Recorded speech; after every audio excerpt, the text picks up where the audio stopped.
53 বছরের রাজনৈতিক ইতিহাসে অনন্য নজির নাহিদ। সদ্য পদত্যাগ করা অন্তর্বর্তী সরকারের তথ্য উপদেষ্টা নাহিদ ইসলামের ক্ষমতা ছেড়ে জনতার কাতারে এসে 53 বছরের রাজনৈতিক ইতিহাসে এক অনন্য নজির তৈরি করেছেন। নাহিদ বাংলাদেশের ইতিহাসে কেবল এক দফার ঘোষক হিসেবে ইতিহাস তৈরি করেননি, সরকারি গাড়ি, বাংলো, ভিআইপি প্রটোকল, ক্ষমতা সব ছেড়ে জনতার কাতারে এসে 53 বছরের রাজনৈতিক ইতিহাসে এক অনন্য নজির তৈরি করেছেন। জনগণের প্রয়োজনে দেশের বৃহত্তর স্বার্থে মন্ত্রিত্ব যে ছেড়ে দেওয়া যায় সেটাই প্রমাণ করেছেন আজ।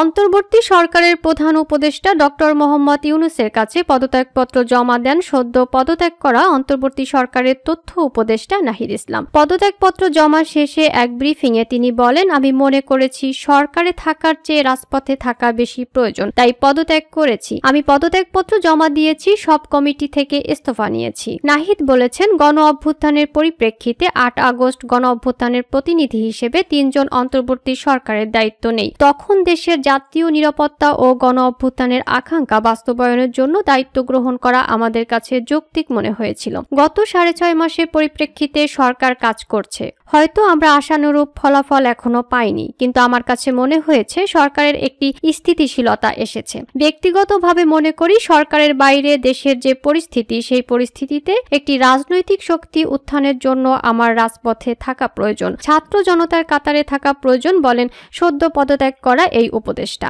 তিনি বলেন, আমরা যে গণতান্ত্রিক পরিবর্তনের আকাঙ্ক্ষা করি সেই আকাঙ্ক্ষার জন্য এবং গণ অভ্যুত্থানে যেসব ছাত্র জনতা অংশগ্রহণ করেছে সেই শক্তিকে সংহত করতে আমি মনে করছি সরকারের থেকে সরকারের বাইরে রাজপথে আমার ভূমিকা বেশি হবে। বাইরে যে আমাদের সহযোগী যোদ্ধা রয়েছেন তারাও এটি চান। এর পরিপ্রেক্ষিতে আজ মূলত পদত্যাগপত্র জমা দেওয়া হয়েছে। এবার নাহিদকে ভবিষ্যৎ প্রধানমন্ত্রী বলেছেন উপপ্রেস সচিব।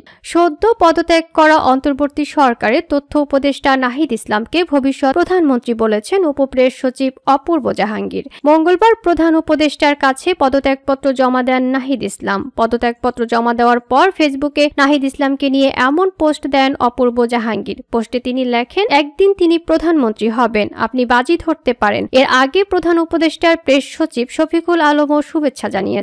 তিনি বলেছেন, হয়তো একদিন নাহিদ দেশের প্রধানমন্ত্রীও হতে পারেন। এদিন দুপুরে নিজের ভেরিফাইড ফেসবুকে দেওয়া এক পোস্টে তিনি এই আশাবাদ ব্যক্ত করেন। প্রেস সচিব বলেন, দেশের সাম্প্রতিক ইতিহাসে অন্যতম তীক্ষ্ণ রাজনৈতিক চিন্তাধারার অধিকারী নাহিদ ইসলাম। তার বয়স মাত্র 26 বছর, কিন্তু এরই মধ্যে নৃশংস স্বৈরশাসকের বিরুদ্ধে গণজাগরণে নেতৃত্ব দিয়েছেন। তিনি আগামী কয়েক দশকে দেশের রাজনীতিতে বড় ভূমিকা রাখবেন। আল্লাহ জানে, একদিন হয়তো তিনি দেশের প্রধানমন্ত্রীও হতে পারেন। এছাড়াও তথ্য উপদেষ্টার পদ থেকে পদত্যাগ করা নাহিদ ইসলামের আগামী যাত্রায় শুভকামনা জানিয়েছেন উপদেষ্টা আসিফ মাহমুদ। ফেসবুকে দেওয়া পোস্টে তিনি বলেন, সহকর্মী সহযোদ্ধার সঙ্গে সরকারের শেষ দিন, আগামী যাত্রা শুভ হোক। এদিকে প্রধান উপদেষ্টার বাসভবন যমুনার সামনে এক সংবাদ সম্মেলনে নাহিদ ইসলাম বলেন, আমি পদত্যাগপত্র জমা দিয়েছি, সব কমিটি থেকে ইস্তফা দিয়েছি। গণ অভ্যুত্থানের পরিপ্রেক্ষিতে 8 আগস্ট গণ অভ্যুত্থানের প্রতিনিধি হিসেবে 3 জন অন্তর্বর্তী সরকারের দায়িত্ব নেই। তখন দেশের জাতীয় নিরাপত্তা ও